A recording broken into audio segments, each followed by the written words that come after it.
Hi guys, hello बच्चे party. कैसे हो आप सब लोग? आई होप सभी बच्चे काफी अच्छे होंगे। माय डियर स्टूडेंट्स, मैं विनोद कुमार बहल आप सभी बच्चों का हमारे इस वीडियो में एक बार फिर से स्वागत करता हूं। वेलकम और welcome back to this channel.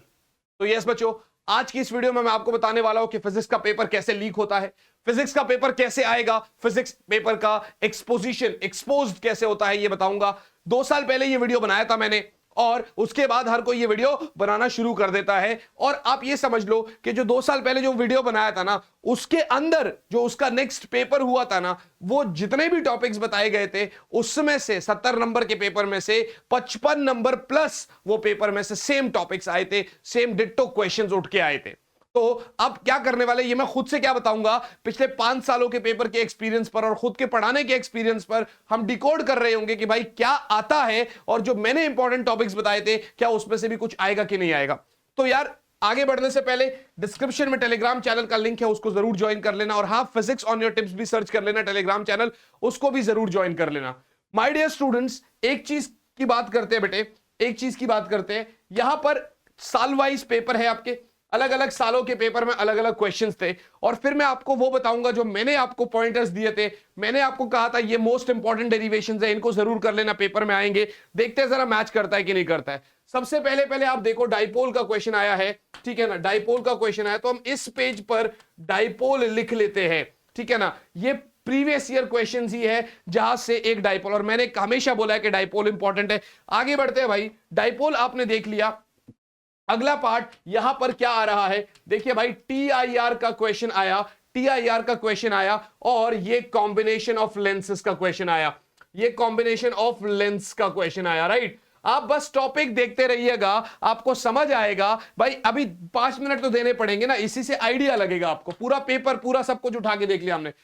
Parallel plate capacitor भाई, कैपेसिटर का पैरेलल प्लेट, और ये इस साल भी सैंपल पेपर में दिया हुआ है। ये पेपर कब का है? ये 2019 का पेपर है। इस साल भी पेपर में दे रखा, 5 साल बाद। तो भाई अब अच्छा, ये एनर्जी स्टोर्ड का एक्सप्रेशन तब था सिलेबस में, अब सिलेबस में नहीं है तो इसलिए नहीं आ रहा है। अदरवाइज आपने देखा ना, पैरेलल प्लेट कैपेसिटर का इस साल भी पीवाईक्यू में दे रखा है, सैंपल पेपर में दे रखा है, ठीक है ना। अच्छा, आगे क्या बोल रहा है भाई, आगे आपसे ट्रांसफार्मर के बारे में पूछा है। 2019 में भी पूछा गया है, 2021 में भी पूछा गया है, 2022 में भी पूछा गया है, 2023 में भी पूछा गया है और 2024 में भी पूछा गया है। तो देखिए अब ट्रांसफार्मर आपके लिए कितना ज्यादा जरूरी है। Got it guys? तो ये पूरा ट्रांसफार्मर के ऊपर क्वेश्चन आता है। अच्छा, आगे बढ़ते हैं भाई। आगे आप देखो, पहले एनपीएन ट्रांजिस्टर सिलेबस में था मगर अभी सिलेबस में नहीं है। लेकिन हां, पहले भी रेक्टिफायर बार बार आता था, इस साल के सैंपल पेपर में भी है। और हर साल रेक्टिफायर इतना इंपॉर्टेंट है कि आया ही आया है। तो यहां से एक और टॉपिक मिला आपको, रेक्टिफायर। कंक्लूड करेंगे बाद में, कंक्लूड करेंगे बाद में ये वो सारे टॉपिक्स। और ये मैं खुद से तो बता ही नहीं रहा ना, आपके सामने प्रीवियस ईयर क्वेश्चंस के मैंने ये स्क्रीनशॉट्स ले रखे। अच्छा, इलेक्ट्रोमैग्नेटिक स्पेक्ट्रम यूई बराबर यूबी, आपको बोला है कि यार यहां से तो हर साल क्वेश्चन आया है और यही से आएगा पूरे चैप्टर में। और है क्या, 2-3 टर्मिनोलॉजीज, बाकी आपका ईएम वेव का स्पेक्ट्रम। पेपर भी यही से आएगा और आपको करना भी यही से। अच्छा, मैंने हमेशा बोला है कि भाई आपका फोटो इलेक्ट्रिक इफेक्ट में एक आपका एक्सप्रेशन, फोटो इलेक्ट्रिक इक्वेशन, और उसके बाद फोटो इलेक्ट्रिक करंट का इक्वेशन आइंस्टाइन वाला, और तीनों ग्राफ्स, चारों ग्राफ्स आपको करने बहुत जरूरी है। और आपसे डूल नेचर के ग्राफ के बारे में क्वेश्चन पूछा गया है। आगे बढ़ते हैं। किरचॉफ्स लॉ मैंने आपको कितनी बार बोला है कि कितना इंपॉर्टेंट है, इस साल भी पेपर में पूछा गया है। 2019, जरा ट्रेंड नहीं देख पा रहे, 2019 में जो जो पूछा गया था वो इस साल के सैंपल पेपर में भी आया हुआ है। चलिए, अगला सैंपल पेपर आता है हमारे पास, और इसके अंदर अगर आप देखोगे तो ये देखो, पैरेलल प्लेट कैपेसिटर, ट्रेंड को देखना। पैरेलल प्लेट कैपेसिटर के अंदर डाई इलेक्ट्रिक डाल रखा है, ठीक है ना। तब मीटर ब्रिज था, अभी मीटर ब्रिज है नहीं तो इसलिए नहीं करना है उसको। अच्छा, यहां पर देखो, सिलिकॉन और जर्मेनियम का फैब्रिकेशन, यानी पीएन जंक्शन डायोड तो मस्ट है ना। तो अभी सेमीकंडक्टर में बहुत सारी चीजें डिलीटेड है तो आपको पीएन जंक्शन डायोड तो करना ही पड़ेगा। Got it guys? एक सेकंड होल्ड करिएगा, ये हमारा टीवी जरा ये हिल रहा है, इसको ठीक कर दें। तो जरा 1 सेकंड हिला देते हैं। हाँ ठीक है, तो ये आपको करना ही करना है, ठीक है ना। यहां से तो आपको करना ही करना होगा। अच्छा, ये सब तो भाई पहले था सिलेबस में, अब है ही नहीं, ठीक है ना। अब तो ये रिड्यूस्ड वाला पार्ट है तो अभी नहीं है। आगे बढ़ते हैं जरा। अगर मैं आपको बोलूं तो यहां से और देखो, यहां से और देखो, छोटी छोटी चीजें छोड़ो, बड़ी बड़ी चीजों की बात करते हैं कि क्या क्या पेपर में मस्ट आ ही रहा है। देखो, सेल्स का कॉन्सेप्ट, आपका सेल सीरीज पैरेलल, ये देखो पूरा का पूरा एक्सप्रेशन दे रखा है कि पैरेलल का एक्सप्रेशन बताओ, ठीक है ना, पैरेलल का एक्सप्रेशन बताओ। उसके बाद अगर आपसे बात करें तो ये देखो आपका गैल्वेनोमीटर का कन्वर्जन यानी सेंसिटिविटी, यानी कि गैल्वेनोमीटर, यहां से ये क्वेश्चन गैल्वेनोमीटर का है और यहां से ये क्वेश्चन आपका सेल्स का है, यहां से ये क्वेश्चन आपका सेल्स का है और यहां से ये क्वेश्चन आपका गैल्वेनोमीटर का है। तो दिखाई दे रहा है कि कोई टॉपिक कितना इंपॉर्टेंट हो सकता है।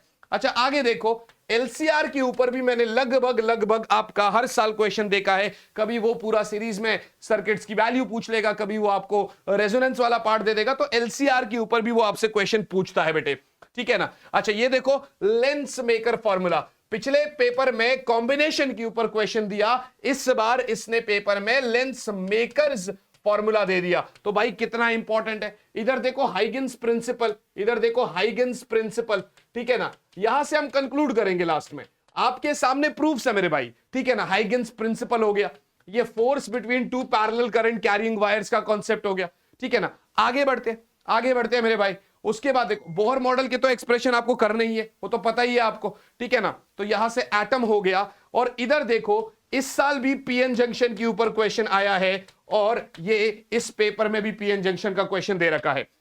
आगे बढ़ते हैं भाई, अगला सवाल देखते हैं बाइंडिंग एनर्जीज का क्वेश्चन भाई, बाइंडिंग एनर्जीज का क्वेश्चन है ना।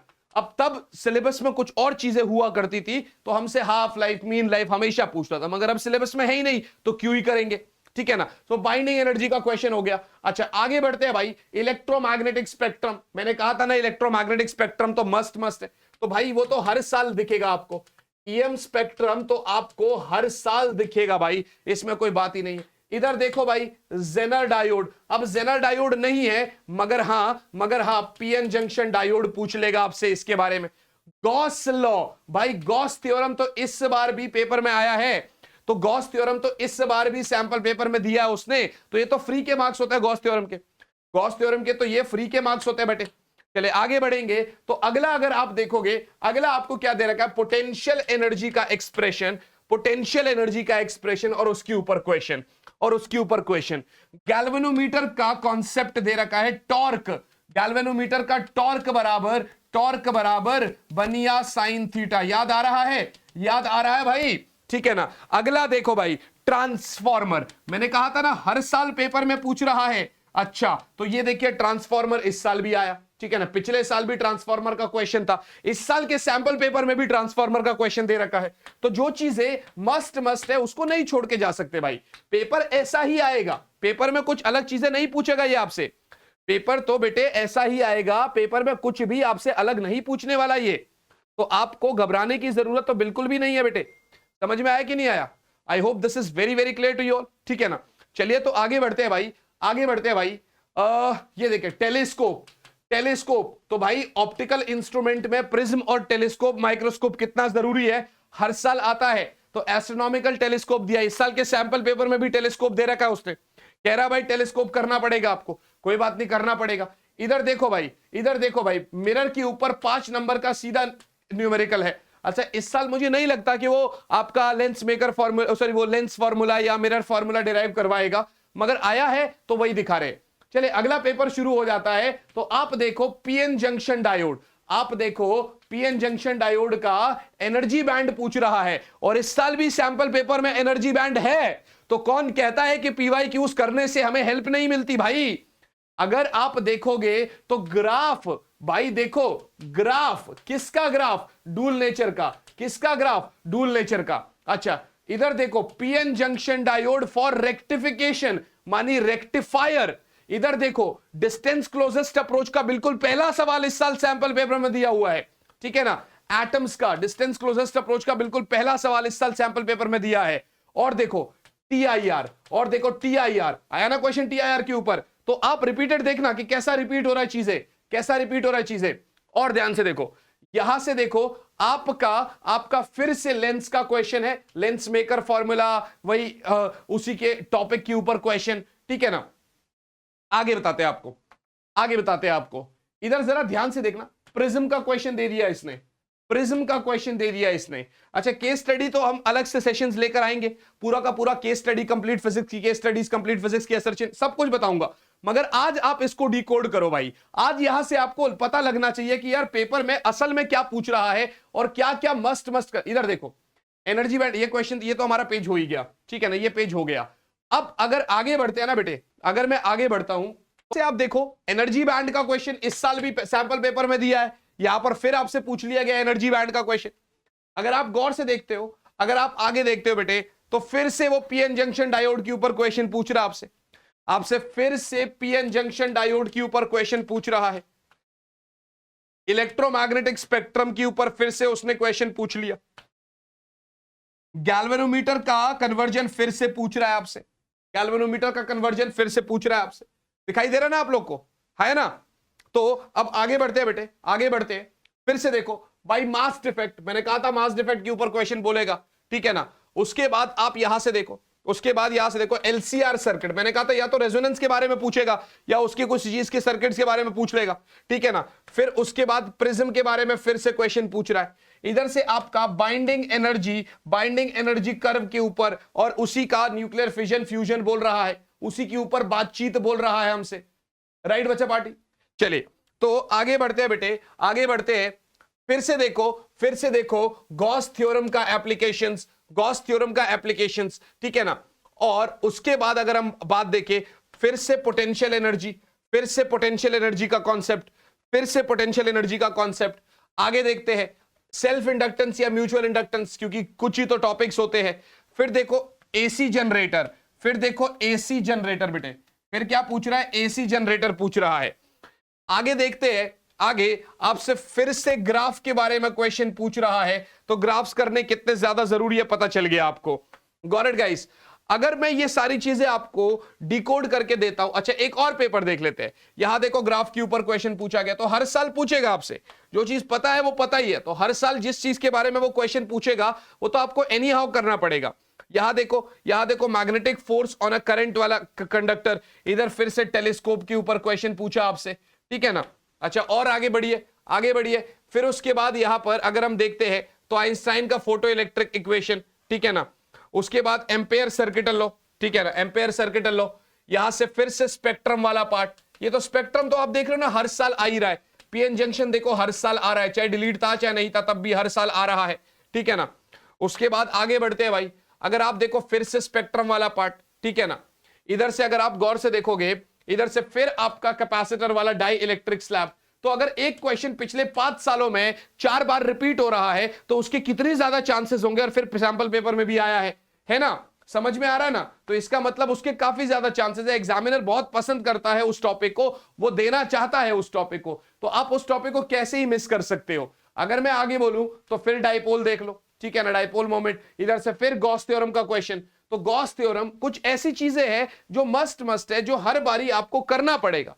तो अगर आप कंक्लूजन पे आओ तो आप देखो ना, चैप्टर 1 के अंदर गॉस थ्योरम हो गया आपका, चैप्टर 1 के अंदर आपका गॉस थ्योरम हो गया, डाइपोल हो गया, ये तो मस्ट है, हर बारी सवाल आ रहा है। चैप्टर 2 के अंदर कैपेसिटर हो गया, पोटेंशियल एनर्जी हो गया। चैप्टर 3 के अंदर आपका ड्रिफ्ट वेलोसिटी का कॉन्सेप्ट हो गया, और उसके बाद आपका किरचॉफ्स लॉ हो गया, सेल्स का कॉन्सेप्ट हो गया। चैप्टर 4 के अंदर गैल्वेनोमीटर हो गया, 2 पैरेलल वायर्स के बीच में फोर्स का कॉन्सेप्ट हो गया, ठीक है ना, गैल्वेनोमीटर का कन्वर्जन टॉर्क ये पूरा। चैप्टर 5 की बात करें तो आपका प्रॉपर्टीज हो गया। चैप्टर 6 की बात करें तो म्यूचुअल इंडक्शन सेल्फ इंडक्शन हो गया। चैप्टर 7 की बात करें एलसीआर रेजोनेंस ट्रांसफार्मर हो गया। चैप्टर 8 की बात करें तो आप ईएम स्पेक्ट्रम बोल सकते हो। चैप्टर 9 की बात करें तो लेंस मेकर फॉर्मूला हो गया, लेंस फॉर्मूला हो गया, टीआईआर हो गया, और सिंपल माइक्रोस्कोप, टेलीस्कोप, ये सब कॉन्सेप्ट हो गया। चैप्टर 10 की बात करें तो आपका वाईडीएससी, सिंगल स्लिट, और आपका क्या कहता है हाइगन्स प्रिंसिपल, ठीक है ना। उसके बाद आपका चैप्टर 11 की बात करें तो graph, photo electric equation. Chapter 12 atoms की बात करें तो आपका एक्सप्रेशन, फॉर्मूला, एनर्जी, ये सब चीज। चैप्टर 13 में मास डिफेक्ट और एनर्जी का concept, binding energy per nucleon वाला कॉन्सेप्ट। और चैप्टर 14 में पीएन जंक्शन डायोड। और उसके बाद आपके जो 2 टॉपिक्स है आपका क्या कहते हैं, फॉरवर्ड बाइस, रिवर्स बाइसिंग, और शुरुआत में कुछ थ्योरी। तो ये सब चीजें, जो चीज आपको पता है, ये तो आप किसी भी हालत में मिस नहीं कर सकते, किसी भी हालत में आप इसको छोड़ नहीं सकते। तो ये सब चीजें बहुत अच्छे से करनी है। और वीडियो में क्या चाहिए, क्या किस तरीके से आपको नीड चाहिए, कमेंट करके जरूर बताइएगा। वीडियो कैसा लगा आपको प्लीज मुझे जरूर बताइएगा। मैं मुलाकात करूंगा आपसे आप ही की अगले वीडियो में। टिल देन अच्छे से पढ़ाई करते रहे बेटे। All the very and very best बच्चों। Bye guys, bye and yes, जय हिंद।